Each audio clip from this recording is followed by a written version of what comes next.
बिस्मिल्लाहिर्रहमानिर्रहीम अस्सलाम वालेकुम किसान भाइयों। मैं इस वक्त कपाह की फसल च मौजूद हाँ और पिछे स्प्रे भी हो रहा।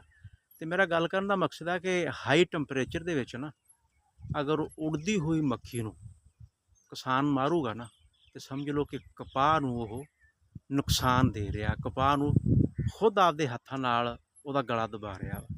उड़दी आ तो उड़ी जाए, साडा की लैंदी आ। अंडे बच्चे देने तो बाद इहदी इम्यूनिटी कमज़ोर हो जाती है, दफ़ा हो जाती है, मर जाती है। अंडे बच्चे मारने आ, काहदे नाल मारने आ? पायरीपरॉक्सीफोन नाल।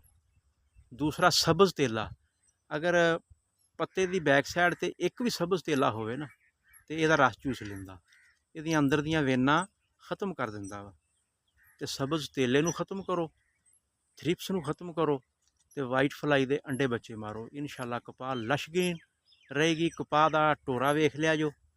ते अगर डायाफैथोरान करांगे, सख्त जहर करांगे, कपाह रुक जूगी, पत्ते पीले हो जाएंगे। तो फिर इदां ही है जिवें टाइम तो पहले ही इनू असी टोकी फेर दी है। मेरा ख्याल आ समझ आ गई होनी। नैक्सट वीडियो तक इजाज़त चाहते जी। अल्लाह हाफिज़।